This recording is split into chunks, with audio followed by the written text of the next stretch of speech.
দোহাই দিয়ে আমরা অনেকে মানুষকে ধোঁকা দিচ্ছি। আজ হিকমতের সাথে কাজ করা লাগবে।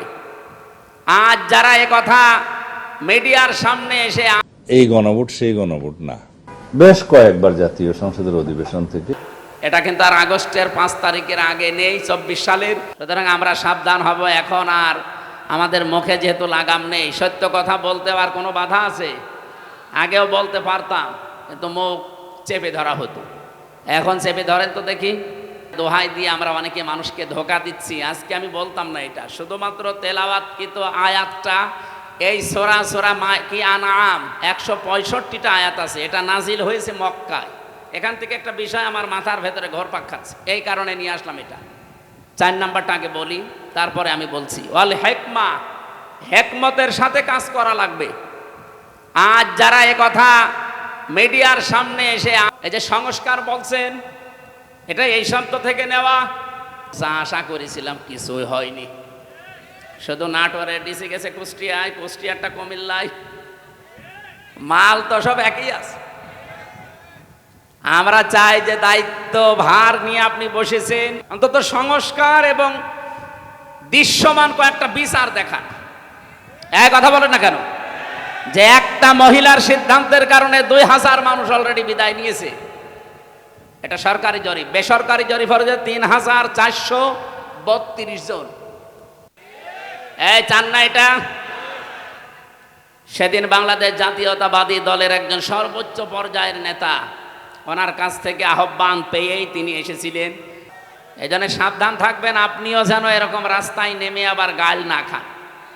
আমরা আল্লাহর আইন জমিনে কায়েম করতে গিয়ে বিভিন্ন উল্টাপাল্টা নাম শুনি, গালিগালাজ শুনি, হুমকি ধামকি পাই। কেন ভয় করব?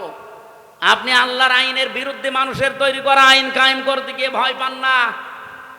আর আমরা ভয় পাইব মানে আপনার পক্ষে কোনো দলিল আছে? বলেন, আপনি যার আইন দুনিয়ায় কায়েম করতে চান তার পক্ষে কোনো দলিল আছে? তার চরিত্র আছে? তা আমরা যার আইনের কথা বলি, যার আইন কায়েম করতে চায়, আল্লাহর কসম কোনো ভয় আমাদের অন্তরে আর নেই। কারণ আমাদের নিরাপত্তার দায়িত্ব ডক্টর ইউনূসের। কার? ফাজ্জুল ফারিকাইনি আহাক্কু বিল আমনি। আহাক্কু ইসমে তাফসীর। বলো তো, এই যে পৃথিবীতে দুইটা দল, একটা আল্লাহর আইনের পক্ষে, একটা আল্লাহর আইনের বিপক্ষে, আল্লাহর ওলিরা না এটা বন্ধ করে দেবে? বলেন সুবহানাল্লাহ। আরে ভাই, এতদিন মসজিদের মেম্বারে দাঁড়িয়ে এই কথাগুলো বললেই আপনারা বলতেন যে বিশাল সাহসী হুজুর, অথচ খালি সময়ের পরিবর্তে এই কথাগুলো এখন বললে আপনি বলেন যে মসজিদ কি রাজনীতি করার জায়গা? কি আশ্চর্য গো! মসজিদে যদি রাজনৈতিক কথা বলা না যায়, তো মসজিদে কি করবেন? আপনি মসজিদে নববীতে যান, এখনো মেহরাবটা আছে, ওখানে উপরে আজান দেয়, নিচে জায়গা। মেহরাব মানে কি? যেখানে রেখে দেয়, ইমাম সাহেব তার উপরে দাঁড়ায়, খুতবা দেয়, জাতিকে সতর্ক করে। আর সেই মসজিদে এখন চাঁদাবাজদের বিরুদ্ধে, চরিত্রহীনদের বিরুদ্ধে কথা বলতে গেলে বলে মসজিদ কি রাজনীতি করার জায়গা? রাজনীতি কোথায় করবো? ঝড়ে জঙ্গলে। একটা গুরুত্বপূর্ণ মাস আমাদের মুসলিমদের জন্যে। অনেকগুলো শিক্ষা এই মাস আমাদের দিতে আসতেছে। প্রায় 12টা শিক্ষা দিয়ে যাবে। যদিও 12ই রবিউল আউয়াল বলা হয় নবীজির জন্ম, মতভেদ আছে, 9 রবিউল আউয়ালও বলা হয়, 12ই রবিউল আউয়াল যাই বলেন, প্রসিদ্ধ এবং বিশুদ্ধ মত 12ই রবিউল আউয়ালই হবে। তারপরেও রবিউল আউয়ালের যেদিন নবীজি আসুক না কেন, আমরা এই মাসে যে শিক্ষাগুলো নবীজির মাধ্যমে আল্লাহ আমাদেরকে দিতে চেয়েছেন, প্রতিটি মাসেই শিক্ষা আছে আরবিতে। ইন্না ইদ্দাতাশ শুহুরি ইনদাল্লাহি 12 শাহরান ফি কিতাবিল্লাহ। আসমান আর জমিন আল্লাহ যেদিন তৈরি করেন, সেই দিন তার কিতাবের ভেতরে 12টা মাসের নাম তিনি লিপিবদ্ধ করেছিলেন। তার ভেতরে রবিউল আউয়াল আছে। যদিও কোরআনে কারিমে আল্লাহ 12টা মাসের নাম সরাসরি উল্লেখ করেননি, শুধু একটা মাসের নাম দিয়েছেন। কি বলেন তো? রমাদান। বাকি কোনো মাসের নাম কোরআনে নেই। ইন্না ইদ্দাতাশ শুহুরি ইনদাল্লাহি 12 শাহরান ফি কিতাবিল্লাহ। এই 12টা মাসের নাম আছে। আসমান জমিন আল্লাহ যেদিন বানিয়েছেন, ওই দিন তিনি লিপিবদ্ধ করেছেন এই 12টা মাসের নাম। তাহলে বলেন যে রবিউল আউয়াল 12টার পর থেকে যে আরম্ভ হবে, এটা কি বয়স 1-2 বছর, 5-7 বছর, কত হাজার হাজার বছর আমরা জানি না। আমরা এদেশে বহু মানুষের জন্মদিন, মৃত্যুদিন এবং প্রত্যাবর্তন দিন পালন করি। এই পৃথিবীর শ্রেষ্ঠ মানুষ যিনি আসতেছেন যে মাসে, সেই মাস আমাদের সামনে ছায়া ফেলতে যাচ্ছে, এই মাসকে ওয়েলকাম জানানো দরকার না? আমরা যে সমস্ত বিষয়গুলো ওয়েলকাম জানাই, স্বাগতম জানাই, ওগুলো স্বাগতম জানানোর মতো না। কুল বিফাদলিল্লাহি ওয়া বিরহমাতিহি ফাবিযালিকা ফালিয়াফরাহু হুয়া খায়রুম মিম্মা ইয়াজমাউন। আল্লাহ তাআলা বলেন সূরা ইউনূসের 58 নম্বর আয়াতে আছে, নবী আপনি বলেন তামাম দুনিয়া যা পেয়ে আনন্দে আছে, আমি আল্লাহ তোমাদের মাঝখানে যাকে পাঠাচ্ছি আনন্দের বিষয় সেই মুহাম্মাদুর রাসূলুল্লাহ। সুতরাং তাকে যারা পেয়েছে তারা যেন আনন্দে থাকে বা আনন্দ করে। হুয়া খায়রুম মিম্মা ইয়াজমাউন, তামাম দুনিয়া যা পেয়ে, যা গেইন করে, যা অ্যাচিভ করে, যা অর্জন করে, আনন্দ করে, এগুলো একটাও স্থায়ী না। একটাও স্থায়ী, এমনকি কারো আদর্শ স্থায়ী না। এ পৃথিবীতে একজনের আদর্শ স্থায়ী এখন আছে, কিয়ামত পর্যন্ত থাকবে ইনশাআল্লাহ, মুহাম্মাদুর। সুতরাং তারা আদর্শে যারা আছেন তারা আনন্দ করতে পারে, তারা খুশি হতে পারেন মন থেকে, তারা উল্লাস করতে পারেন এই অর্থে যে আমি মুহাম্মাদুর রাসূলুল্লাহর উম্মত। হুয়া জিতাবাকুম, তিনিই তোমাদেরকে নির্বাচিত করেছেন। ওমা জাআলা আলাইকুম ফিদ্দীনি মিন হারাজ, আর দিনের উপরে মুহাম্মাদুর রাসূলুল্লাহর আদর্শের উপরে চলতে গিয়ে যে সমস্ত বাধা বিপত্তি আসে, এগুলো আল্লাহ নিজের পক্ষ থেকে সব দায়িত্ব নিয়ে দূর করে দিয়েছে। আপনি কথার অর্থ বোঝেন? আজ আমরা বিশ্বনবীর আদর্শে যারা আছি এদেশে, বিপদ আপদ মুসিবত যাই আসুক না কেন, এটা আমি নিজে সরাতে পেরেছি, আপনি পারবেনও না। এ বিপদ আপদ মুসিবত ষড়যন্ত্র সব সরানোর দায়িত্ব কার? এই জন্য আমাদের কোনো টেনশন নেই। ওয়ালা তাহিনু ওয়ালা তাহজানু ওয়া আনতুমুল আ'লাউনা ইন কুনতুম মুমিনিন, কোনো ভয় নেই, কোনো টেনশন নেই, কোনো চিন্তাও নেই, এমনকি দুশ্চিন্তাগ্রস্ত হওয়াও নিষেধ মুমিনের। ইন কুনতুম মুমিনিন, যদি মুমিন হতে পারো, ওয়া আনতুমুল আ'লাউনা, তোমরা বিজয়ী হবে না, হবেই। আমি আরবি গ্রামার পড়ে দেখেছি, মুবতাদা সবসময় মারেফা হয়, খবর হয় নাকেরা, অনির্দিষ্ট। কিন্তু খবরও যদি নির্দিষ্ট হয়ে যায়, মারেফা হয়, তাহলে ইফিদুল হাসরা, হসরের ফায়দা দেয়। তখন বাংলা অর্থ দাঁড়ায়, শেষে হর্ষাই দেওয়া লাগে। আল্লাহ তাআলা ওয়া আনতুম আ'লাউনা দিতে পারতেন, আলিফলাম বাদ দিলেও আমি অর্থ করতে পারতাম। যারা আলেম আছে তারা আলিফলাম বাদ দিয়ে পড়তে দেন, আমি নেড়া আরবি সব জবর দিয়ে দেব। আমি অর্থও আপনি বাংলা ভাষায়, ইংরেজি ভাষায় করে দেব, কিন্তু আনতুমুর আ'লাউনার আগে আলিফলাম দিলেন। আমরা চিন্তা ভাবনা করে দেখলাম এখানে আলিফলাম দেওয়ার কারণ, আল্লাহ নিজে দায়িত্ব নিয়ে গ্যারান্টি দিচ্ছেন তোমরা বিজয়ী হবেই। একটা শর্ত তুলো লাগিয়েছেন, ইন কুনতুম মুমিনিন, যদি মুমিন হতে পারো। বলেন তো বিজয় দেওয়ার একচ্ছত্র মালিকানা কার? আরো জোরে বলেন। মুক্তিযুদ্ধ হয়েছিল 71 সালে, আল্লাহ যদি বিজয় না দিতেন, এদেশের যত মানুষ ছিল সবাই মিলে মুক্তিযুদ্ধ করলেও জয় পাওয়া সম্ভব ছিল, এটা আমরা বিশ্বাস করি। কিন্তু ফজু পাগলা বিশ্বাস করে। ফজু পাগলা গত কয়েকদিন আগে বলেছি যে ফজরের নামাজ যদি পড়বেন, কোরআন শরীফ পড়বেন, এরপরে মুক্তিযুদ্ধর গান বাজাবেন। একটা কথা হইল, যদি কোরআন শরীফ পড়ার পরে যদি বলতো আপনারা হাদিস পড়বেন কয়েকটা, এরপরে দেশের জন্য দোয়া করবেন, তো মেনে নিতাম। মুক্তিযুদ্ধের গান বাজানো লাগবে কোন কারণে? মুক্তিযুদ্ধ হয়েছিল, স্বাধীন হয়েছিলাম, আল্লাহ বিজয় দিয়েছিলেন, এটা কোনো মানুষের কৃতিত্ব না, মানুষ কাজ করেছে, এতটুকু দায়িত্ব তার। বিজয় দেওয়ার একচ্ছত্র মালিকানা আমরা বিশ্বাস করি। আরো জোরে বলেন। এই আয়াতের ভেতরে ছিল বিজয় আল্লাহ দেবেই, তাহলে বিজয় দেওয়ার একচ্ছত্র মালিকানা আল্লাহর। তাহলে মমিন হওয়ার দায়িত্ব কার? বলেন বলেন। ও বলছে আল্লাহর। আল্লাহ মমিন হবে? আল্লাহ তো মমিন আছে। আল্লাহর যে 5000 নাম, তার ভেতরে আমরা 99টা কম বেশি জানি। এখানে মমিন নামে একটা নাম নেই। আল্লাহ তো নিজে মমিন আছে, উনি আবার মমিন হবে কেন?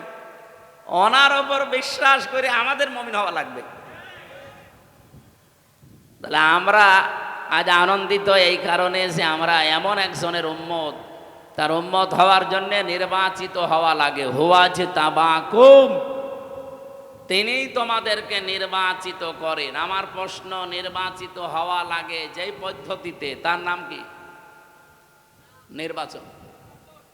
আপনারা কি ঘুমিয়ে গেলেন? বলেন, নির্বাচিত হওয়া লাগে যে পদ্ধতিতে, এর নাম কি? এই যে এই 17 বছর চলছে, নির্বাচন হয়েছে? আমার এখন 33 বছর। 18 বছর থেকে যদি ভোট দিতে আরম্ভ করতাম, আমি 3 বার ভোট দিতে পারতাম, একবারও পারি না।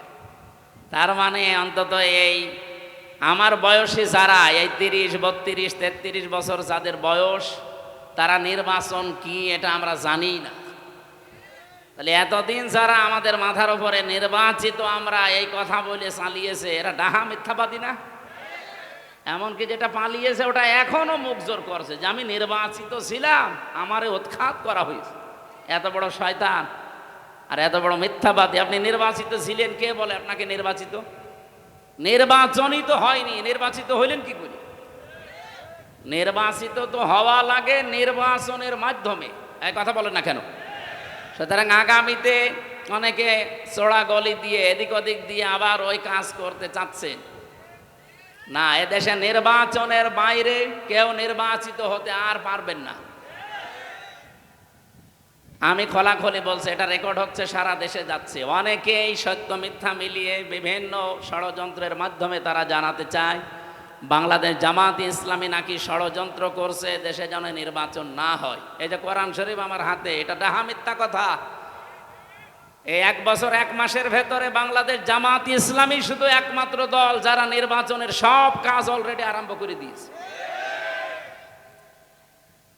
আপনি বলেন তো, এটা কি মিথ্যা কথা বললাম? এখনো কোনো দলের লোক এইভাবে মাঠে নেমেছে?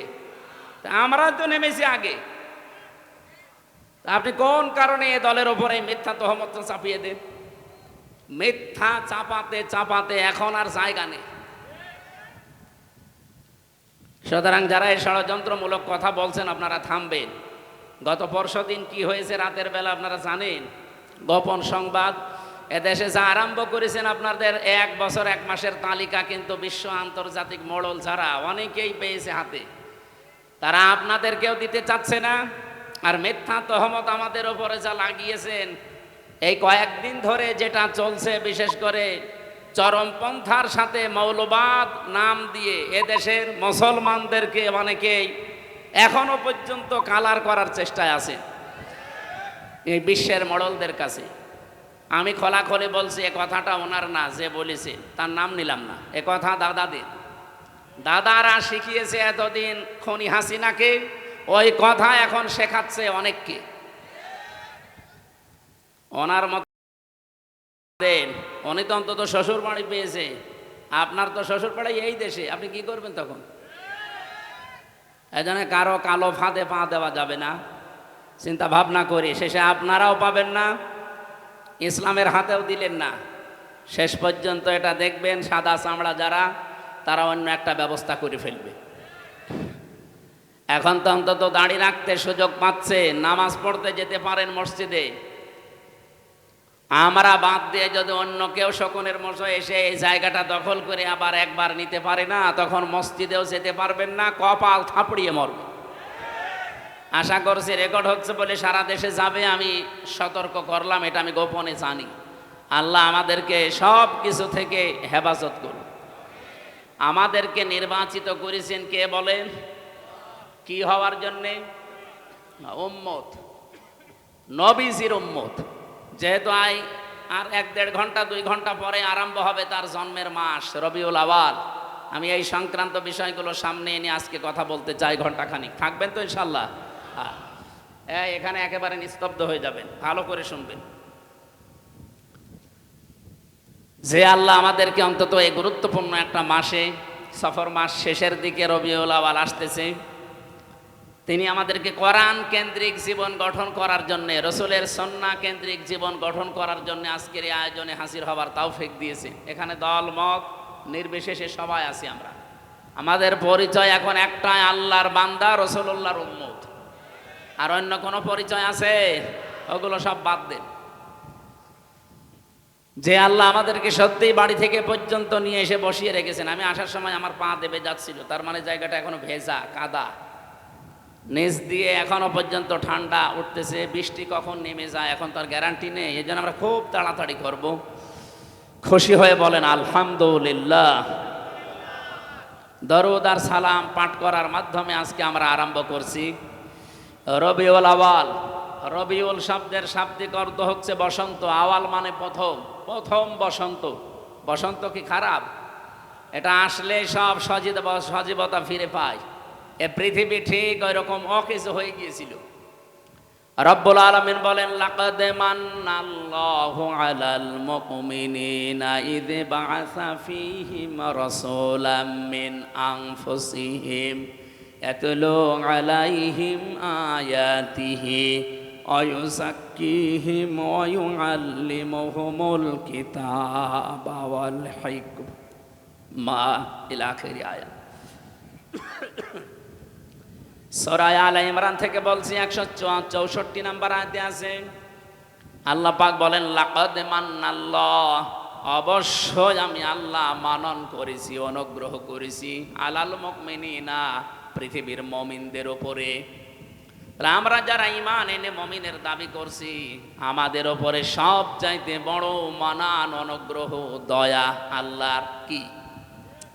ইয বাআসা ফীহিম রাসূলা, আমি একজন রাসূল পাঠিয়েছি তোমাদের মাঝে। এটা সবচাইতে বড় মানন আল্লাহর। তাফসীর আমি পড়তে গিয়ে আয়াতের থেকে দেখেছি এই পৃথিবীতে যত দয়া, যত রহমত, যত মানান, অনুগ্রহ আল্লাহ দিয়েছেন, সবচাইতে বড় দয়া আল্লাহর কাছ থেকে এসেছে তিনটা।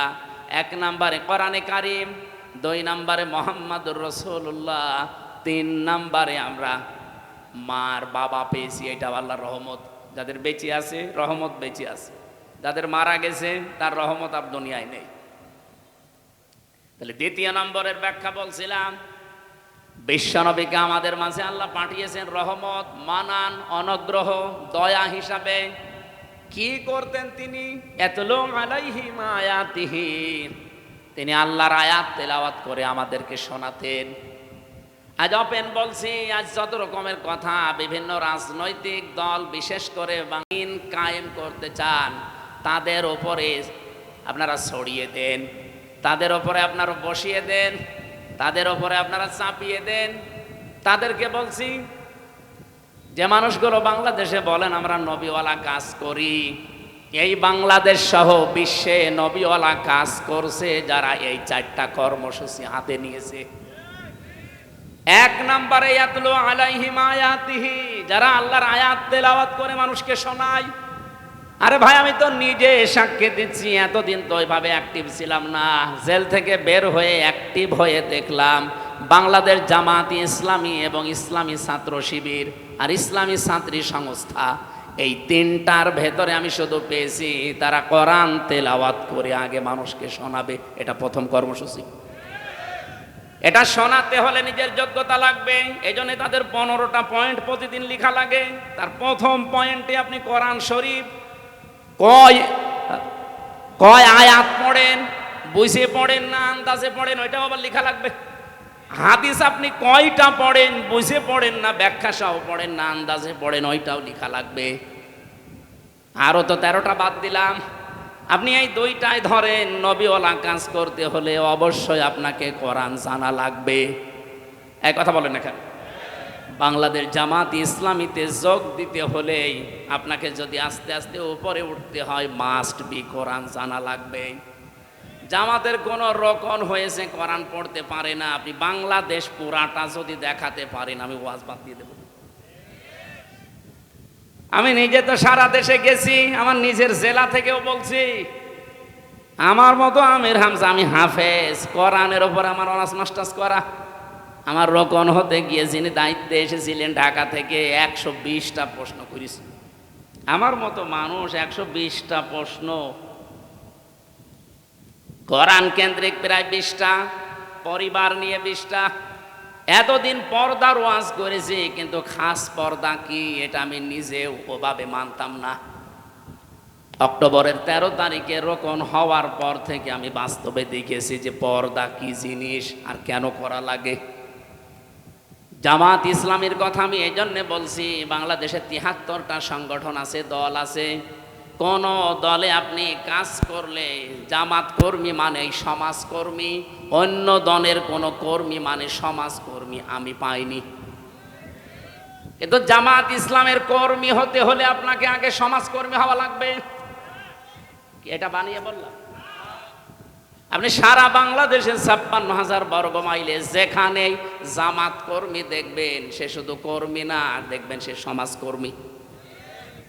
তার যতটুকু ইনকাম আছে ওই টাকা দিয়ে হলেও, দলীয়ভাবে হলেও, এলাকার মানুষকে নিয়ে হলেও সে সামাজিক কোনো কর্মকাণ্ডের সাথে দেখবেন লেগে আছে। এই জন্যে আমরা গ্যারান্টি দিতে পারি বাংলাদেশে জামাত ইসলামীতে ছোট থেকে বড় পর্যন্ত যারা আছে কেউ চাঁদাবাজি করে না। রবিউল আউয়াল মাসের যে 12টা শিক্ষা বলছিলাম না, তার একটা শিক্ষা আছে। আমরা শেষ পর্যন্ত ঘন্টাখানিক কথা বলতে চাই, থাকবেন তো? গুরুত্বপূর্ণ কিছু তথ্য নিয়ে আসবো ইনশাআল্লাহ। এই যে সংস্কার বলছেন, এটা এই শব্দ থেকে নেওয়া। সংস্কার তো 1 বছর 1 মাস হয়ে গেল, যা আশা করেছিলাম কিছুই হয়নি। শুধু নাটোরে ডিসি গেছে কুষ্টিয়ায়, কুষ্টিয়ারটা কুমিল্লায়, মাল তো সব একই আছে। আমরা চাই যে দায়িত্ব ভার নিয়ে আপনি বসেছেন, এটা যেন কিছুদিনের ভেতরে অন্তত আমাদের দেখান, নয়তো আমরা বিশ্বাস হারিয়ে ফেলছি। অন্তত সংস্কার এবং দৃশ্যমান কয়েকটা বিচার দেখান। এক কথা বলেন না কেন যে একটা মহিলার সিদ্ধান্তের কারণে 2000 মানুষ অলরেডি বিদায় নিয়েছে? এটা সরকারি জরিপ। বেসরকারি জরিপ হচ্ছে 3432 জন। 15 বছরে পোড়াটা তুলে দিয়েছে একটাও। আমরা দাবি জানিয়েছি, আমরা আহ্বান জানাচ্ছি, যেহেতু আপনি 2 জন নবীর নাম নিয়ে বসে আছেন, ডক্টর মোহাম্মদ ইউনুস, কয়জন নবীর নাম? মোহাম্মদ ইউনুস, 2 নবীর নাম নিয়ে আছেন। অন্তত এই কাজটা করে যান যাওয়ার আগে, যে আমরা 1 থেকে মাস্টার্স পর্যন্ত দেশে এই কোরআনের 100 মার্কের কম্পালসারি সাবজেক্ট চাই। এই চান না এটা?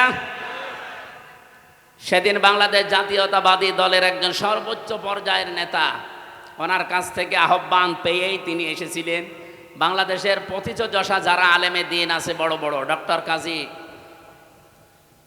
ইব্রাহিম, মুফতি ইব্রাহিম, এরপরে শায়েখ আহমদুল্লাহ, এরপরে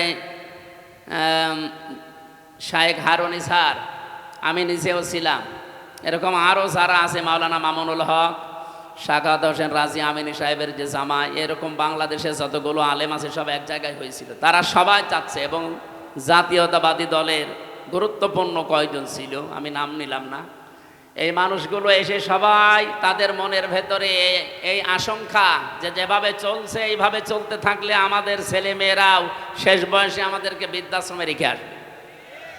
কারণ তারা আমার সাথে 3 বছর জেলে ছিল, আমি নিজে দেখেছি, পরিবর্তন হয়েছে তারা অনেকে। তারা এখন চাচ্ছে যে কোরআনে কারিম যেন অন্তত 100 মার্কের কম্পালসারি প্রত্যেকটা জায়গায় হোক। আমরা কোরআন কেন্দ্রিক হতে চাই। এর বাইরে যারা আছেন দাদাদের প্রেসক্রিপশন অনুযায়ী চলেন, ওনাদের ফোফা ছাড়া চলতে পারেন না।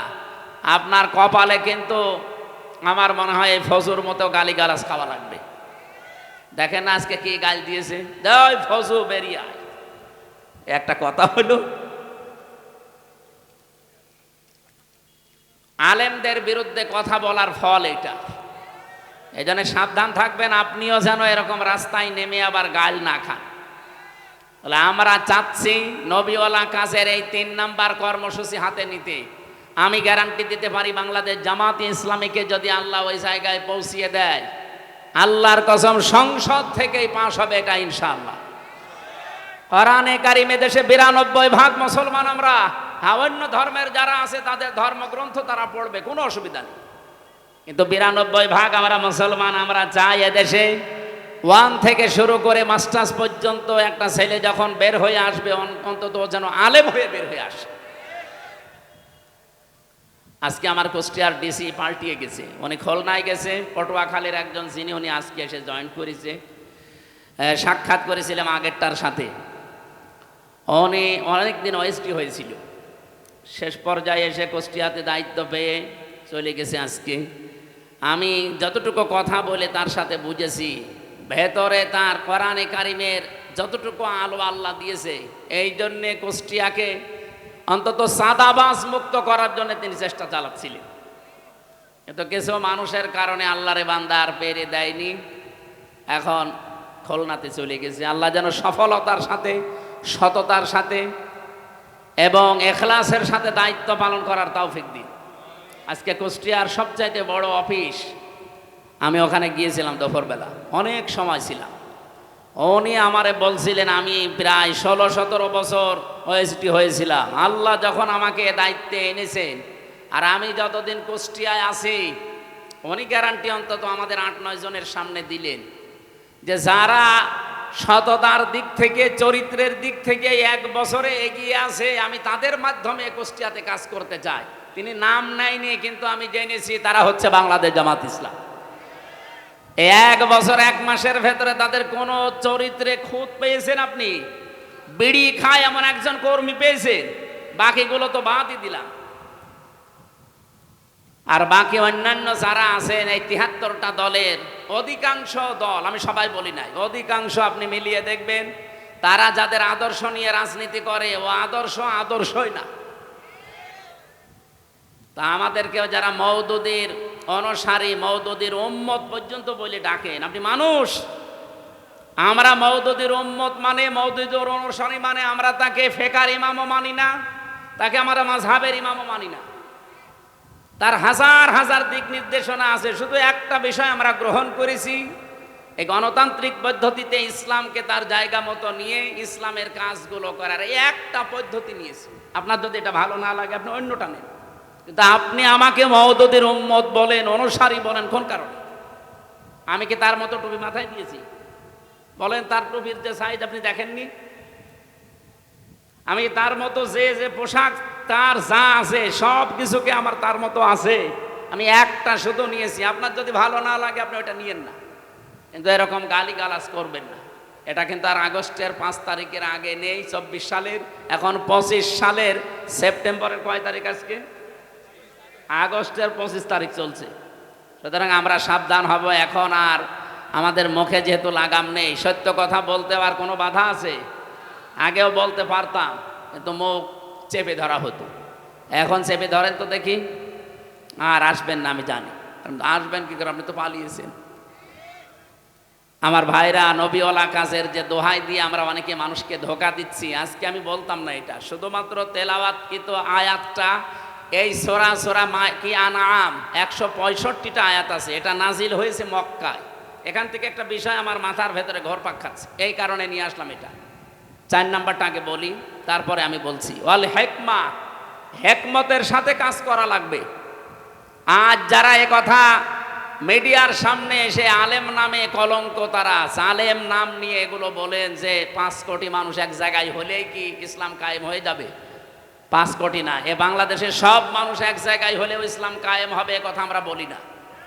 ঢাকার মহাসমাবেশে ইসলাম কায়েম হয়ে যাবে কথা কেউ বলেছে বাংলাদেশে? বলেন। আপনি আগ বাড়িয়ে বলতে গেলেন মানে অবশ্যই আপনার পেছনে কেউ কাতুকুতু দিচ্ছে। কেউ না জানুক, আমরা তো জানি। 5 কোটি 5 লাখ 5,000 মানুষ এক জায়গায় হলে ইসলাম কায়েম হবে, কথা আমরা যেহেতু বলি না, সুতরাং এইটা আমাদের দিকে চাপিয়ে আপনি কোন দিকে ইঙ্গিত করছেন আপনি ভালো জানেন, আমরাও হালকা জানি। আমরা এটা হেকমাত হিসাবে এই অনুষ্ঠানটা করতে যদিও 3 কোটি 3.5 কোটি টাকা খরচ, কিন্তু এটার দ্বারা ইসলামের, বিশেষ করে এদেশে ইসলামপন্থী মুসলমানদের যা হয়েছে 100 বছরও এটা হয়নি। এক সমাবেশে আন্তর্জাতিক মহল থেকে বিশেষ করে যতগুলো রাষ্ট্রদূত বিশ্বের কাজ করে এই দেশে, সব এখন জামাত অফিসে এসে ধর্ণা দেয়। আপনি দেখেছেন প্রতিদিন বাংলাদেশে বিভিন্ন দেশের রাষ্ট্রদূত, বিভিন্ন দেশের উপপ্রধানমন্ত্রী পর্যন্ত এসে দেখা করে যাচ্ছে। এমনি করে তারা বিদেশি সাংবাদিক আমি যাদের সাথে পরিচিত হয়েছিলাম ওই দিন, তারা পর্যন্ত বলেছে যে একটা দলের ডাকে এত মানুষ এক জায়গায় হয়, এটা পৃথিবীর মনে হয় প্রথম ইতিহাস। ওই সাংবাদিক ফ্রান্সে, উনি ইংরেজিতে বলছিলেন যে একটা দলের ডাকে এত মানুষ ঢাকাতে, এটা মনে হয় পৃথিবীর প্রথম ইতিহাস, এত মানুষ এক জায়গায় হয়নি। গত 2 দিন আগে ভারতের তামিলনাড়ুতে বিজয় থালাপতি নাকি যেন নাম, ওনার নামটা আমি ভালো জানি না, বিজয় থালাপতি এরকমই দেখলাম পত্রিকায়, উনি ডাক দিয়েছে 4 লাখ মানুষ এসেছে। আর বাংলাদেশ জামাত ইসলামের আমির ডাক্তার শফিকুর রহমান ডাক দিয়েছিল 4 লাখ। আমার মনে হয় গণনার বাইরে। তাই আপনি কি মনে করছেন যে এই সমাবেশ যদি বাংলাদেশের আর 73টা দল আছে, যে কোনো দলকে করতে দেন তো 3 কোটি টাকা না, আমি 30 কোটি টাকা তাদেরকে বলবো খরচ করতে, তাও তারা এর অর্ধেক মানুষ নিয়ে আসতে পারবে না। কারণ আমরা যারা এদেশে জামাত ইসলামী থেকে ওই জায়গায় গিয়েছিলাম, এটা ইবাদত মনে করে গিয়েছিলাম, এটা একটা হেকমা। আমরা হেকমার ব্যাখ্যায় অনেকগুলো বিষয় ছিল, আমি সবগুলো নিয়ে আসতে পারছি না। আমি শুধু এই মক্কা এবং মদিনায় নাসিল হওয়ার একটা প্রেক্ষাপট নিয়ে আসতে চেয়েছি। এদিকে তাকান, এ সূরা নাসিল হয়েছে মক্কায়। কোথায়? কোরআন শরীফের ভেতরে মক্কায় নাসিল হওয়া সূরা 92টা, আর মদিনায় নাসিল হওয়া সূরা 22টা। অন্য আরেকটা বর্ণনা আছে 86টা আর 28টা। আমরা প্রথমটায় ধরলাম। তাহলে এই সূরাটা মক্কায় 165টা আয়াত আছে, আমরা মাত্র একটা আয়াত পড়েছি। আমার এই মাথার ভেতরে এই আয়াত নিয়ে যত তথ্য আছে, এই 1 ঘন্টা তো এমনি বললাম, কিয়ামত পর্যন্ত আলোচনা করলো এই আয়াত শেষ হবে না, এত কথা এর ভেতরে আল্লাহ লুকিয়ে রেখেছে। আমরা হালকা টান দিয়ে কিছু বের করতে পারবো ইনশাল্লাহ, ওইগুলো আপনাদেরকে ডেলিভারি দেবো ইনশাআল্লাহ। তাহলে সূরাটা নাজিল হয়েছিল কোথায়? মক্কায়। এই জন্য সূরার নাম মাক্কি সূরা। মদিনায় যতগুলো সূরা নাজিল হয়েছে সবগুলোকে বলা হয় মাদানী সূরা। তো শিক্ষা কি? আপনি দেখবেন যতগুলো সূরা মক্কায়, এই 92টা সূরার কোন জায়গায় ইয়া আইয়ুহাল্লাযীনা আমানু পাবেন না। আপনি যারা আছে কোরআন পড়ে, শেষ পর্যন্ত পড়িছে উপর থেকে, অবশ্যই শুরু থেকে শেষ পর্যন্ত এনাদের পড়া আছে। স্টেজের সামনের কাতারে যারা, একটাও বাদ নেই, প্রত্যেকেই 1 থেকে শেষ পর্যন্ত পড়িছে। কিন্তু আপনি বলেন এই 92টা সূরা ইয়া আইয়ুহাল্লাযীনা আমানু নেই। ইয়া আইয়ুহাল্লাযীনা আমানু, ওহে যারা ঈমানের দাবি করো, এই কথা আছে শুধুমাত্র মাদানী সূরার এই 22টা সূরায়। একটা মিনি জান্নাতে আছি। আরে ভাই, খালি খেলেই ভালো থাকা যায়? আপনার নিরাপত্তা লাগবে না? আপনি আল্লাহর আইনের বিরুদ্ধে অবস্থান নিয়ে নিজেকে প্রচার করেন, ভয় পান না। এই জন্য কোরআন জানিয়েছে ওয়া কাইফা আখাফু মা আশরাকতুম ওয়ালা তাখাফুনা আন্নাকুম আশরাকতুম বিল্লাহ মা লাম ইউনাজ্জিল বিহি আলাইকুম সুলতানা ওয়া কাইফা আখাফু, আমি কেমন করে ভয় করব? তোমরা যাদেরকে আল্লাহর সাথে শরীক করো তাদের বিষয়ে আমি কেমন করে ভয় করব, অথচ তোমরা আল্লাহর সাথে শরীক করে ভয় করো না। আমরা আল্লাহর আইন জমিনে কায়েম করতে গিয়ে বিভিন্ন উল্টাপাল্টা নাম শুনি, গালিগালাজ শুনি, হুমকি ধামকি পাই, কেন ভয় করব? আপনি আল্লাহর আইনের বিরুদ্ধে মানুষের তৈরি করা আইন কায়েম করতে গিয়ে ভয় পান না। আর আমরা ভয় পাইব মানে আপনার পক্ষে কোনো দলিল আছে? বলেন, আপনি যার আইন দুনিয়ায় কায়েম করতে চান তার পক্ষে কোনো দলিল আছে? তার চরিত্র আছে? তা আমরা যার আইনের কথা বলি, যার আইন কায়েম করতে চাই, আল্লাহর কসম কোনো ভয় আমাদের অন্তরে আর নেই। কারণ আমাদের নিরাপত্তার দায়িত্ব ডক্টর ইউনূসের। কার? ফাজ্জুল ফারিকাইনি আহাক্কু বিল আমনি। আহাক্কু ইসমে তাফসীর। বলো তো, এই যে পৃথিবীতে 2টা দল, একটা আল্লাহর আইনের পক্ষে, একটা আল্লাহর আইনের বিপক্ষে, এর ভেতরে সবচাইতে নিরাপত্তার হকদার কারা? ইন কুনতুম তা'লামুন, যদি জেনে থাকো। এই জন্য আমি 2 দিন আগে বাংলাদেশ জামাত ইসলামী কর্তৃক আয়োজিত এই যে কুষ্টিয়াতে হরিনারায়ণপুর ইউনিয়নে একটা সমাবেশ ছিল, আমাকে মেহমান করে নিয়ে যাওয়ার পরে আমি বলেছিলাম, আগামীতে বাংলাদেশে যে নির্বাচন আসতেছে, যে ভোট আসতেছে, একটা হচ্ছে ইসলামের পক্ষে, একটা শয়তানের পক্ষে। এ কথার ভেতরে ভুল আছে। কারণ আল্লাহর আইনের পক্ষে আমরা অনেকেই এখন ইসলামী দল যারা, সব এখন ভোটের বাক্স একটা দেওয়ার সিদ্ধান্ত নিয়েছি। এর বাইরে যারা আল্লাহর আইন বাদ দিয়ে অন্য আইন কায়েম করতে চান, আমি নাম নিলাম না তাদেরকে কোরআনে কারিমে শয়তানি বলা হয়েছে, নাকি আমি নিজে বানালাম? আল্লাহ রাব্বুল আলামিন বলেন, আল্লাযীনা আমানু ওয়া লাম ইয়ালবিসু ঈমানাহুম বিযুলমিন উলাইকা লাহুমুল আমনু। ভালো করে শুনবেন, আল্লাহ বলেন আমি নিরাপত্তা দেই। আমার পক্ষ থেকে যদি কেউ নিরাপত্তা পেতে চায়, দুইটা গুণ অর্জন করা লাগবে, ঈমান আনা লাগবে, আর শিরিক আর জুলুম মুক্ত জীবন গঠন করা লাগবে। এখানে জুলুম মানে শিরিক। আমি এই আয়াতটা মিলিয়েছিলাম সূরা আলে ইমরানের সাথে। অমাং দাখলাহু কানা আমিনা। যখন আমার মা আমার সাথে ছিল, বললাম যে মা, এই যে এটা মাকামে ইব্রাহিম, ইব্রাহিম আলাইহিস সালামের যে পায়ের চিহ্ন এখনো আছে। উনি অনেকক্ষণ দাঁড়িয়ে দাঁড়িয়ে ঘুরছিলেন আর দেখছিলেন। তো ওখানে একটা আয়াত শোনালাম, মা নিজেও পড়ছিল, অমাং দাখলাহু কানা আমিনা, যে আল্লাহর এই আয়াতের ভেতরে, এই এরিয়ার ভেতরে যারা আসবে তারা নিরাপত্তা পেয়ে যাবে। এ কথা কার? আপনি দেখবেন প্রায় 3.5 কিলোমিটার এলাকা জুড়ে কাবা শরীফের এরিয়া।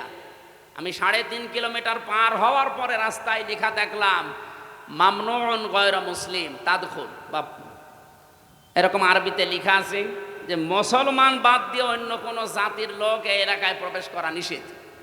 কারণ এলাকাটা আল্লাহ নিজে নিরাপত্তা দিচ্ছে।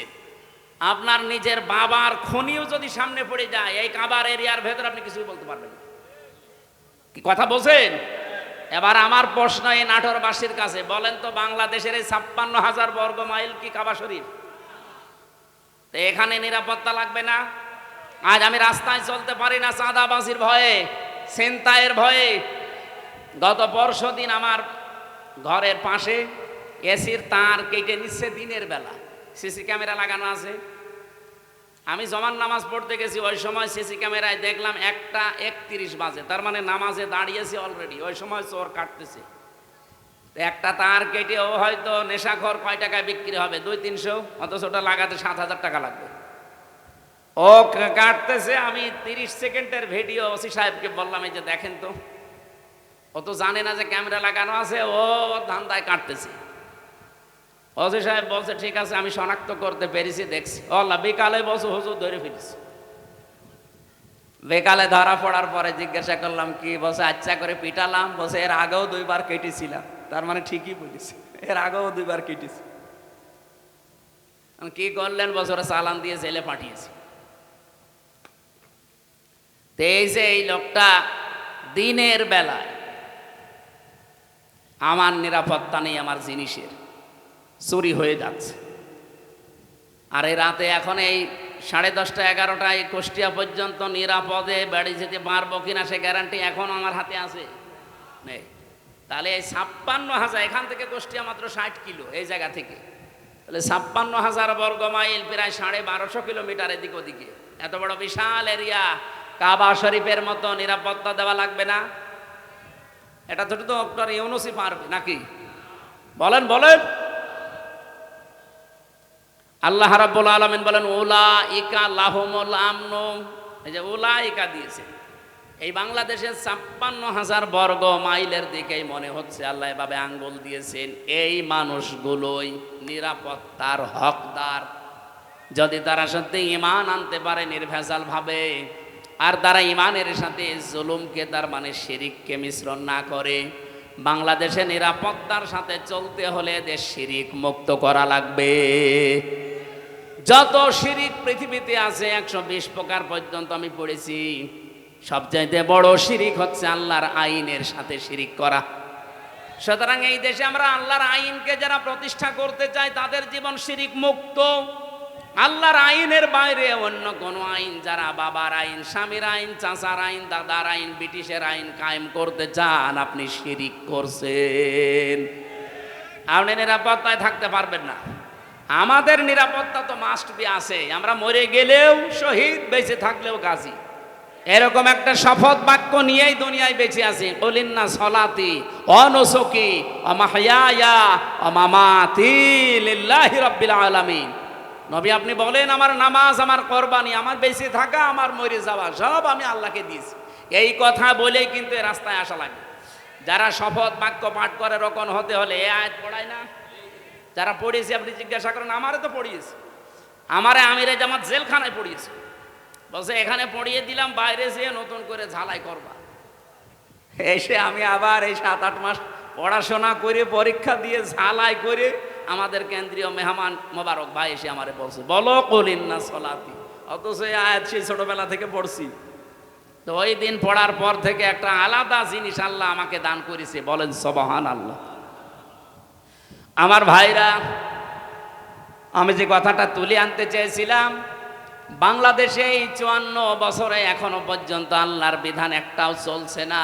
সুতরাং আল্লাহর দৃষ্টিতে আমরা এখনো পরিপূর্ণ কামেল মুমিন হতে, আপনি জোর করে দাবি করলেও হবে না, এটা তো বলা লাগবে কোরআন আর হাদিসের দৃষ্টিতে। 92টা সূরাতে আল্লাহ ডাক দিলেন না, অথচ মক্কা ইমানদার ছিল, কিন্তু দায়িত্বে ছিল আবু জেহেল। কে ছিল? কিন্তু মদিনায় যাবার পরে আল্লাহর বিধান কায়েম করে দায়িত্বে ছিল রাসূলুল্লাহ। তাহলে বাংলাদেশেও রাসূলুল্লাহর খাঁটি উম্মত যারা আল্লাহর আইন চায় সৎ লোকের, এই বিধানগুলো দিয়ে 500 আইন যেদিন বাংলাদেশে কায়েম হবে, সেই দিন এই দেশের মানুষ বুক ফুলিয়ে বলতে পারবে আমি ইমানদার। তাদেরকে আল্লাহ ডাক দেবেন, ইয়া আইয়ুহাল্লাযীনা আমানু। আমার কথা মনে হয় আমি অল্প সময় হলেও বোঝাতে পেরেছি। তাহলে এই দেশে ইমানদার হয়েও যদি এখন মারা যেতে চান, পরিপূর্ণ কামেল মুমিন ইমানদার, তাহলে এই দেশে ইসলাম কায়েমের আন্দোলন করা নফল না ফরজ? আরো জোরে বলেন। সবাইকে আল্লাহ আমার এই কথা শোনার পরে নিয়ে আসবে, বিষয়টা এমন না। সূরা শুরার শেষের দিকে আছে 13 নম্বর আয়াতে আল্লাহ পাক বলেন, আনা কাইমুদ্দিন ওয়ালা তাতাফাররাকু ফি, দিন কায়েম করো, এ বিষয়ে কোনো মত পার্থক্য ফতোয়াবাজি মতবিরোধ করবা না। নবী আপনি এ কথা বললেই সবাই দলে দলে আসবে তা না। কাবুর আলাল মুশরিকিনা মা তাদউহুম ইলাই, আপনি যেদিকে মানুষকে ডাকেন দিন কায়েম করার জন্য, সবচাইতে বেশি খারাপ লাগবে কথাটা শুনলে মুশরিকদের। আমি কি বানিয়ে বললাম? কাবুর আলাল মুশরিকিনা মা তাদউহুম ইলাই, নবী যেদিকে ডাকেন মানুষকে যে দিন কায়েম করা লাগবে, এটা ফরজ, সব নবী করেছে, সবাই আসবে না। মুশরিকদের কাছে সবচাইতে বেশি খারাপ লাগবে। তা আমরা দিন কায়েমের কথা বললে আপনি ট্যাগ দেন কোন কারণে? আপনি কি মুশরিক? আপনি মুশরিক না, আপনি আসতেও চান না কেন? সে কথাও আল্লাহ পরে শেষের দিকে দিয়েছে। আল্লাহু ইয়াজতাবি ইলাইহি মাইয়াশা ওয়া ইয়াহদি ইলাইহি মাইয়ুনিব, আল্লাহ যাকে ভালোবাসে পছন্দ করে শুধুমাত্র তাকেই দিন কায়েমের জন্য মনোনীত করে। ওয়া ইয়াহদি ইলাইহি মাইয়ুনিব, এবং যে মন থেকে আল্লাহর দিকে ফিরে আসতে চায়। সুতরাং বাংলাদেশে এই 18 কোটি মানুষের ভেতরে বলছি এখন প্রায় 7 কোটি 20 লাখ মানুষ অন্তত ডাইরেক্ট ইনডাইরেক্ট ভাবে দিন কায়েম হোক এটা চাচ্ছে।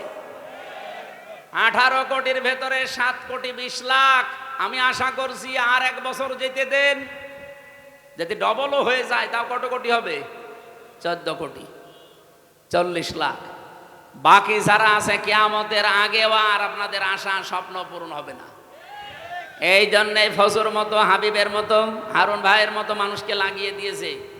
এরা এই 15.5 বছরে কোনোদিন এদের মুখে রাজাকার রাজাকার শুনি নাই, আল বদর মৌলবাদী শুনি নাই। হঠাৎ করে এদেরকে লাগিয়েছে এই কারণে, কারণ আমি নিজে তাদের সাথে দেখেছি, তো তারাই গোপন কথা আমারে বলে দিয়েছে। 3 বছর ছিলাম একাধারে, তাদের বহু গোপন কথা আমি জানি। এতদিন বলে না, এখন হঠাৎ করে এই ভাঙা বাইক বাঁচিয়ে বাংলার মানুষকে বিভ্রান্ত করতে চাচ্ছেন। তারা ভালোভাবে জানে যে যেভাবে আসতেছে মানুষ ইসলামের দিকে, একামতে দিনের দিকে, এভাবে যদি ঝুঁকতে থাকে, আর একবার যদি 300 এমপির ভেতরে 151 জন আল্লামা সাইদি সাহেবের মতো, মাওলানা নিজামের মতো, আলী হাসান মোহাম্মদ মুজাহিদের মতো মানুষ মাত্র 151 জন এবার চলে যেতে পারে, ওরা 5 বছর লাগবে না, 1 বছরে যা করেছে, আর ক্ষমতা হাতে পেলে 2 বছরে ওরা যা করবে কিয়ামত পর্যন্ত আমরা চেয়ারের মুখ দেখতে পারবো। এইটাই বাস্তবতা। আমি একেবারে কাছে থেকে এই কথাগুলো শুনেছি, এটা ডেলিভারি দিয়ে দিলাম, আপনারা প্রচার করেন যা। সুতরাং ফজর মুখে এবং হাবিব ভাইয়ের মুখে চুনকালি পড়বে। আজকে কয় তারিখ? 25। আর মাত্র 5 দিন পর একটা অনুষ্ঠান আছে আমার, এই যে মোলাডুলি পাশে, মোলাডুলের পাশে ঈশ্বরদী থানার ভেতরে। আল্লাহর অলিরা না এটা বন্ধ করে দেবে, বলেন সুবহানাল্লাহ। আরে ভাই, এতদিন মসজিদের মেম্বারে দাঁড়িয়ে এই কথাগুলো বললেই আপনারা বলতেন যে বিশাল সাহসী হুজুর, অথচ খালি সময়ের পরিবর্তে এই কথাগুলো এখন বললে আপনি বলেন যে মসজিদ কি রাজনীতি করার জায়গা? কি আশ্চর্য গো! মসজিদে যদি রাজনৈতিক কথা বলা না যায়, তো মসজিদে কি করবে? আপনি মসজিদে নববীতে যান, এখনো মেহরাবটা আছে, ওখানে উপরে আজান দেয়, নিচে অস্ত্র রাখার জায়গা। মেহরাব মানে কি? অস্ত্রাগার, যেখানে অস্ত্র রেখে দেয়, ইমাম সাহেব তার উপরে দাঁড়ায়, খুতবা দেয়, জাতিকে সতর্ক করে। আর সেই মসজিদে এখন চাঁদাবাজদের বিরুদ্ধে, চরিত্রহীনদের বিরুদ্ধে কথা বলতে গেলে বলে মসজিদ কি রাজনীতি করার জায়গা? রাজনীতি কোথায় করবো? ঝড়ে জঙ্গলে। সম্মানিত উপস্থিতি, আমি মক্কা এবং মদিনায় সূরা নাযিল হওয়ার প্রেক্ষাপটে যতটুকু বুঝেছিলাম ডক্টর নোমান আলী খান হাফিজাহুল্লাহর বক্তব্য থেকে আমি ডেলিভারি দিয়েছি। আশা করছি আপনি বুঝেছেন। এবার আপনার বিবেকের বিষয়, এদেশে সত্যি সত্যি ইমানদার পরিপূর্ণ যদি আল্লাহর দৃষ্টিতে হতে চান, রাষ্ট্রীয়ভাবে ইসলাম কায়েম করার জন্য সর্বাত্মকভাবে চেষ্টা করা লাগবে। আর সবাইকে আল্লাহ নিয়েও আসবে না, আল্লাহ যাকে পছন্দ করে এবং যে মন থেকে আসতে চায় তাকে দিয়ে আল্লাহ এই কাজ করাবে। সুতরাং এই 7 কোটি 20 লাখ মানুষকে আমার মনে হয় আল্লাহ পছন্দ করে ফেলেছে। বাকি যাদেরকে এখনো পছন্দ করেনি তারা লাইনে থাকেন, সিরিয়াল করেন, একটা একটা করে আসেন। এই কথা বুঝতেছেন? এবার আসেন তো সূরা মায়েদার এই আনআমের 50 নম্বর আয়াতটা আমরা পড়েছি। নবীকে নিয়ে যে কথাগুলো এই মাস আসলে এখন বলা হবে, নবী গায়েব জানে, বিভিন্ন জিনিসের কথা তার উপর চাপিয়ে দেওয়া হয়, সেইটাই আল্লাহ জানিয়েছেন। হে নবী, আপনি বলেন কুল্লা আকুলু লাকুম ইনদি খাযাইনুল্লাহ, যে বলেন আমার কাছে আল্লাহর ধনভাণ্ডার নেই। ওয়ালা আলামুল গায়বা, আমি গায়েব জানি না। ওয়ালা আকুলু লাকুম ইন্নী মালাক, আর আমি দাবি করি না যে আমি ফেরেশতা। ইন আত্তাবিউ ইল্লা মা ইউহা ইলাইয়া, আমি তো অনুসরণ করি শুধুমাত্র অতটুকুর যেটা নাজিল হয় আমার প্রতি। বল হাল ইয়াস্তাবিল আমা ওয়াল বাসীর, নবী আপনি বলেন তো যারা হক এবং যারা বাতিল, যারা চক্ষুষ্মান যারা অন্ধ, এরা কি সমান? আফালা তাতাফাক্কারুন, এরপরও চিন্তা করবা না? এবার আসেন আমরা বাস্তবতায় যাই। বাংলাদেশে যেহেতু রবিউল আউয়াল আসলেই 2টা জিনিস সামনে চলে আসে, একটা মিলাদ আর একটা সিরাত। কি আসে? আমার 1 ঘন্টা হয়ে গেছে, শুরু করব? আরো 15-20 মিনিট বলতে চাই, থাকবেন? এই যে যারা উঠে যাচ্ছে এরা কি ওইগুলো নাকি? উঠে যান না ভাই, অন্তত 10 মিনিট সময় দেন। আমারও সে ফজরের পর থেকে আবার আরম্ভ অনুষ্ঠান, একেবারে সন্ধ্যা পর্যন্ত। এই জন্য অনুষ্ঠানগুলো এখন সব গুটিয়ে ফেলেছি, দূরের কোনো জেলায়ও যাচ্ছি না। নির্বাচনের আগ পর্যন্ত তো এই 5-7টা জেলায় আমি শেষ করতে চাচ্ছি। সারাদিন আমার সাংগঠনিক কাজ থাকে, আর এই মাগরিবের পর থেকে রাত 9টা 10টা 11টা পর্যন্ত আপনাদের সময় দিয়ে যাবো। পাবনা, নাটোর, ওদিকে মেহেরপুর, চুয়াডাঙ্গা, ঝিনাইদহ, রাজবাড়ী, এই শেষ। আর বাইরে যাব না ইনশাল্লাহ। আমিরে জামাত আমাদের নির্দেশ দিয়েছেন যার যার এলাকায় কাজ করতে। আল্লাহ আমাদেরকে যেন ইখলাসের সাথে কাজ করার তৌফিক দেন, আমিন। এ মাস আসলে যেহেতু এই ভেজালগুলো আছে, এই জন্য নিরসন করছি। কি আসে বলেন তো? মিলাদ আর সিরাত। মিলাদ মাহফিল হবে না? 63 দিন ব্যাপী নবীর মিলাদ মাহফিল কারা যেন আয়োজন করেছে চট্টগ্রামে, 63 দিন। আর বাংলাদেশ জামাত ইসলামী চট্টগ্রামের চনতি ময়দানে আল্লামা সাঈদী যেটা করতেন, ওখানে 19 দিন ব্যাপী 19 জন আলেম প্রতিদিন যাবে। আমার 18তম দিনে দিয়েছে নবীজির রাজনৈতিক জীবন কেমন ছিল। আশা করছি ওখানে কথাগুলো সঠিকভাবে তুলে ধরতে পারবো ইনশাআল্লাহ, আপনারা দোয়া করেন। আজকে আমার বিষয়টা হচ্ছে মিলাদ এবং সিরাত, এই 2টা শব্দ নিয়ে। অনেক মানুষ আছে বাংলাদেশে মিলাদ মানে সিরাত মানতে চায় না, অনেকে আবার সিরাত মানে মিলাদ মানতে চায় না। না, 2টাই মানা রাখবে। মিলাদুন বিলাদুন থেকে এসেছে, এটা মানে জন্ম বৃত্তান্ত। মিলাদ মানে কি? নবীজির জন্ম থেকে আপনাকে 27টা শিক্ষা নেওয়া লাগবে, শুধু জন্ম থেকে। এবার তার সিরাত আরম্ভ হয়েছিল, এই সিরাত থেকে 12টা, আর এখান থেকে 27টা। আমি একটা প্রথমে দিতে চাই, দেখেন তো আপনি নিতে পারেন কিনা। এটা সিরাত ইবনে হিশামে এসেছে। বিশ্বনবী পৃথিবীতে আসার পরে তাকে যিনি কোলে তুলে নিয়েছিলেন দুধ দেওয়ার জন্যে, আমরা কয়েকজনের নাম জানি, তার ভেতরে অন্যতম নাম হচ্ছে হজরতে হালিমাতুস সাদিয়া। এর আগেও দুধ খাওয়িয়েছে সোয়াইবিয়া নামক একজন, কিন্তু এই যে হালিমাতুস সাদিয়া ওনাকে বুকে তুলে নিয়ে দুধ দিয়েছিলেন প্রথমে।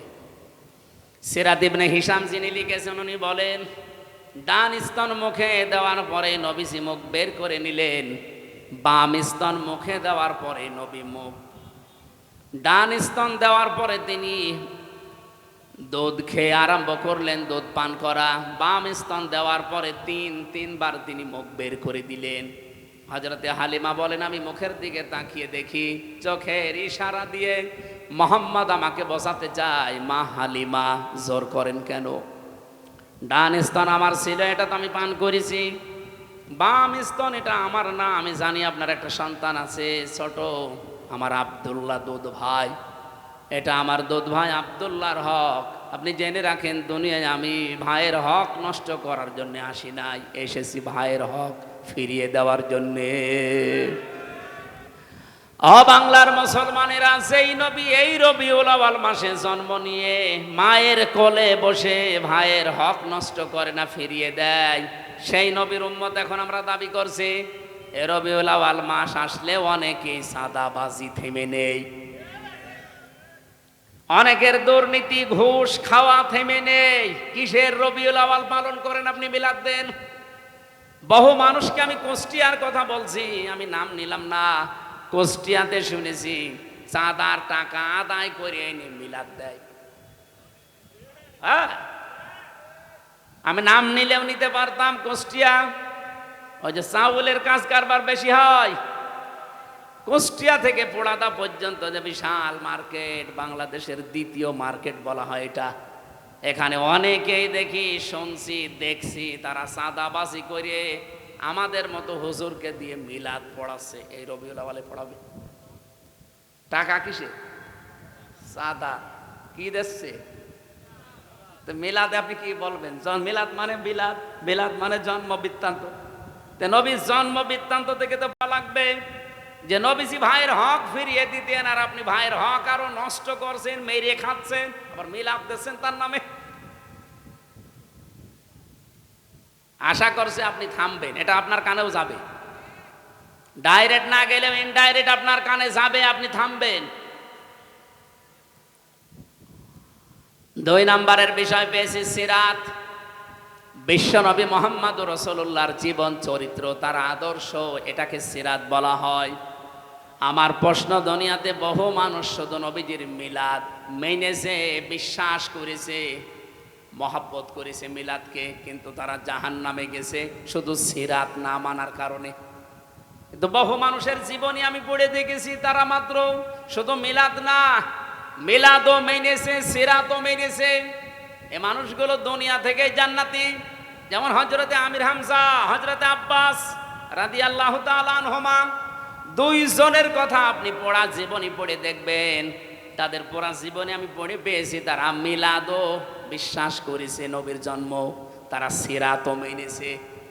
কি আমি বেশি বললাম? তারা মিলাদও মেনেছে, সিরাতও মেনেছে, 2 জনে জান্নাতি।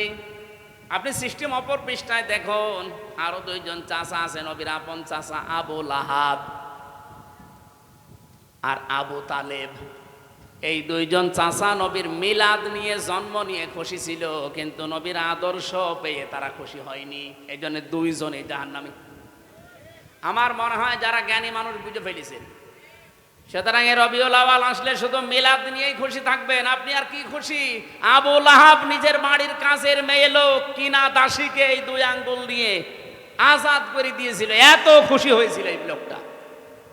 আপনি আর কয় টাকা খরচ করবেন? না 2 মণ মিষ্টি কিনবেন, আর ও নিজের কাজের মেয়েকে আজাদ করে দিয়েছে। এত খুশি হয়েছিল নবীর জন্মে, নবীর মিলাদে, নবীর জন্ম গ্রহণ করায়, কিন্তু নবীর আদর্শ মানে নাই, এই জন্য জাহান্নামী। এই জন্য কি? আর 2 জন চাচার কথা বললাম না, নিজে আমি আমির হামজার কবরের পাশে দাঁড়িয়েছিলাম, মনে হচ্ছে এখনো বসে আছে জিন্দা, কারণ শহীদরা মরে না। বলেন শহীদরা। এই হিসাবে বিশ্বাস করি বাংলাদেশ জামাত ইসলামীর যে 11 জন কেন্দ্রীয় নেতাকে ফাঁসি দিয়েছে, জেলখানায় হত্যা করেছে, প্রত্যেকটা শহীদ, কেউ মারা যায়নি, সবাই আল্লাহর জান্নাতের খাবার খাচ্ছে। কারণ তাদেরকে কেউ যদি বলে মরিয়ে গেছে, তার কবিরা গুনাহ হবে। ওয়ালা তাহসাবান্নাল্লাযীনা কুতিলু ফি সাবিলিল্লাহি আমওয়াতা, তোমরা কেউ ধারণাও করবা না, মুখে তো বলবাই না। ওয়ালা তাকুলু লিমা ইউকতালু, মুখে তো বলা যাবে না, ধারণাও করা যাবে না। এটা সূরা বাকারায়, সূরা আলে ইমরানে, দুই জায়গায় আছে। মুখে বলা যাবে না, ধারণাও করা যাবে না যে শহীদ হয়েছে যারা মরে গেছে। আল্লামা শহীদ দেলাওয়ার হোসাইন সাইদি রহমতুল্লাহ আলাই, উনি কি মরে গেছে না শহীদ হয়েছে? বলেন বলেন। আল্লামা সাইদি তুমি মরনি, শহীদ হয়েছ তুমি এটাই জানি। বলেন বলেন। আল্লামা সাইদি তুমি মরনি, শহীদ হয়েছ তুমি এটাই জানি। কাবা শরীফের পাশে যে এই গজলটা যে বানিয়েছিল তাশরিফ, এই ছেলেটা ছিল আমার সাথে। আমার ছোট মেয়েকে কোলে নিয়ে ওই কাবার পাশে বসে বসে বলছিল। আমার মনে হচ্ছে যে কাবা শরীফে যে সাইদি সাহেব একবার ঢুকেছিল না, মনে হচ্ছে উনি ঢুকতেছে। কারণ শহীদ যারা হয় আমরা সবাই বিশ্বাস করি এরা মরে। আরো জোরে বলেন। এখন প্রশ্ন আসতে পারে, তাহলে শহীদ তো অনেকেই মরেছে, অনেকেই মেরে ফেলা হয়েছে, তাদেরকে অনেকে শহীদ বলতে চায় না। জিয়াউর রহমানকেও মেরে ফেলা হয়েছে, মুজিবুর রহমানকেও মেরে ফেলা হয়েছে, দুইজনকে মেরে ফেলা হয়নি। তবে আজ পর্যন্ত আপনি শুনেছেন কোনো দিন যে শহীদ শেখ মুজিবুর রহমান? কেউ বলে। শহীদ জিয়াউর রহমান বলে। আমি আশা করব শহীদ জিয়ার যে আদর্শ ছিল, উনি যে মনোভাব নিয়ে রাজনীতি করতেন, বাংলাদেশে যারা বিএনপিতে আছেন তার মনোভাবে ফিরে আসেন। তিনি সারা জীবন ছিলেন ভারতের বিরুদ্ধে। আপনি তার জীবন পড়ে দেখেন, সারা জীবন তিনি ভারতের আগ্রাসনের বিরুদ্ধে ছিলেন। আর আপনি কি দল করেন যে দাদাদের কথা ছাড়া নড়তে পারেন? তার মানে আপনি ওনার আদর্শের ওপরে আর নেই। ওনার রাজনৈতিক জীবন একটু ভালোভাবে পড়ার আহ্বান জানাচ্ছি। আমরা যাকে মেনে চলছি, যার দেখানো পথে চলছি, শহীদ আল্লামা দেলাওয়ার হোসাইন সাইদি সারা জীবন ভারতের আগ্রাসনের বিরুদ্ধে কথা বলেছে। বাংলাদেশ জামাত ইসলামীতে যারা আছে তাদের একই মনোভাব। আপনি দেখেন, কারো মাতব্বরি আমরা পছন্দ করি না। আপনি বন্ধুত্বের হাত বাড়িয়ে দেন, প্রতিবেশী হিসাবে আমরা মেনে নেব। মাতব্বরি করবেন, ওটা আমরা মানি না। কথা বলেন না কেন? মাতব্বরি মেনে নেওয়া যদি মানুষের স্বভাব হতো তাহলে সিঙ্গাপুর মেনে নিত। সিঙ্গাপুরের পাশে মালয়েশিয়া, 5 ডবল না, আমার মনে হয় সিঙ্গাপুরের চাইতে মালয়েশিয়া কমপক্ষে 50 ডবল বড় হবে। কারণ বাংলাদেশের এই নাটোর যত বড়, সিঙ্গাপুর এত বড় না। নাটোরে এই মাথা থেকে ও মাথা কত, 60-70 কিলো হবে না? 60-70 কিলোর বেশি হবে এ মাথা ও মাথা, অথচ সিঙ্গাপুর মাত্র 42 কিলো। তাহলে সেই হিসাবে বাংলাদেশের 64টা জেলা, নাটোর তো খুব বড় জেলা না, কুষ্টিয়া চাইতেও ছোট। সেই হিসাবে আমি বলছি যে সিঙ্গাপুরের চাইতে মালয়েশিয়া 50 ডবল বললে ভুল হবে, আরো বড়। কারণ মালয়েশিয়া বাংলাদেশের কমপক্ষে 7 ডবল, এর চাইতে 7 ডবল বড় বাংলাদেশের চাইতে। অথচ তার পাশে সিঙ্গাপুর ঠিক বন্ধুত্বের হাত বাড়িয়ে দিয়েছে। তাদের এরকম তার কাটা দেওয়া নেই। বন্ধুত্বের হাত বাড়াবেন আপনি, প্রতিবেশী তার কাটা দিয়ে রাখবেন কোন কারণে? বিশ্বের কতগুলো উন্নত দেশ ঘুরে আসলাম, যারা আজ বন্ধুত্বের হাত বাড়িয়েছে, প্রতিবেশী কই, তাদের তো তার কাটা নেই। আপনাদের সাথে আমাদের শত্রুতার কারণ এইটাই, আপনারা আন্দাজে নাক গলাতে চান। এটা যতদিন মেয়ে ছিল ততদিন আপনি পেরেছেন, এখন মেয়ে নেই আর পারবেন না। নতুন করে কাউকে জামাই বানাতে চাইলে আগে জামাই বানান, তারপরে।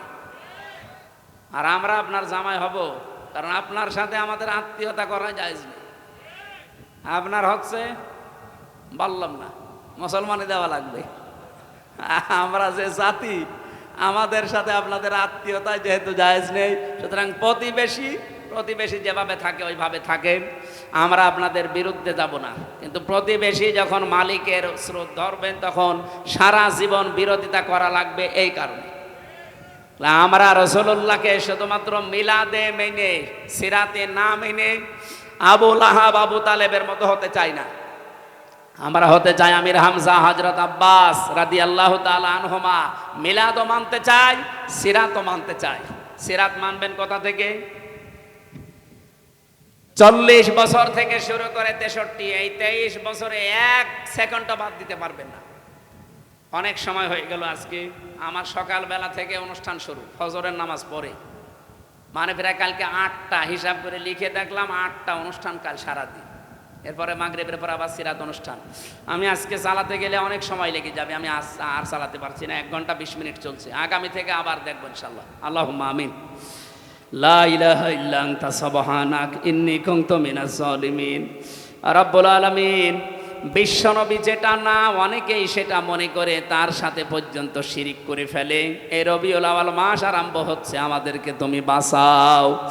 তাকে যেই নিয়ামত দিয়েছিলে ওহি, ইনাত্তাবিউ ইল্লা মা ইউহা ইলাইয়া, সেই ওহি অনুসরণ করার তৌফিক আমাদের দান করো। ওয়ানদির বিহিল্লাযীনা ইয়াখাফুনা ইউহশারু ইলা রাব্বিহিম লাইসা লাহুম মিন দুনিহি ওয়ালিয়্যুন ওয়ালা শাফিউন আল্লাহুম ইয়াত্তাকুন। তুমি যে কোরআন নাযিল করলে, এটার মাধ্যমে আমরা যেন সতর্ক হয়ে বাকি জীবন চালাতে পারি। মক্কায় এতগুলো ইমানদার থাকার পরও তুমি আইয়ুহাল্লাযীনা আমানু বলনি। মদিনাতে তোমার নবী কোরআনে কারিমের শাসন কায়েম করার পরে তোমার দৃষ্টিতে তারা পরিপূর্ণ ইমানদার হয়েছিল। আমাদের এই 56,000 বর্গ মাইলে কোরআনে কারিমের এই 500 আয়াত আল্লাহ তাআলা আগামীর সংসদে 300 এমপির ভেতরে 151 জন যেন আব্দুল হাকিমের মতো হতে পারে। আমরাও চর্ম চোখে দেখতে চাই। 56,000 বর্গ মাইল তোমার কালাম পোড়াটা দিয়ে চলছে। তোমার ইয়া আইয়ুহাল্লাযীনা আমানুর ভেতরে আমরাও পরিগণিত হতে চাই। মরণের আগে তুমি সেই ব্যবস্থা আমাদের মাধ্যমে করে দাও। আজকের এই সুন্দর আয়োজনে যে যুবকগুলো শ্রম দিল, এদেরকে যে মা পেটে নিয়েছে, মায়ের পেট খাদিজার মতো বানিয়ে দাও। সম্মানিত সভাপতি ওবায়দুল্লাহ সাহেবকে কবুল করো। প্রধান অতিথি ডক্টর মীর নুরুল ইসলাম, আল্লাহ আলহাজ অধ্যাপক মাওলানা আব্দুল হাকিম সহ জনাব হাবিবুর রহমান, আবু বকর সিদ্দিক, নাম না জানা যত মানুষ আমরা এখানে আমিন আমিন করছি, আমাদের জীবনের আশা জায়েজগুলো পূরণ করে দাও।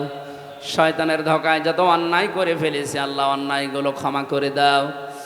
এই নাটোর গুরুদাসপুর, বড়াই গ্রাম, লালপুর, বাগাতিপাড়া, নাটোর সদর সহ এই বিভিন্ন এলাকাতে যে মানুষটার মাধ্যমে আমি কোরআনের দাওয়াত নিয়ে আসি, বড় ভাই মোজাম্মেল হক, আল্লাহ তুমি তাকে সুস্থতা দান করো।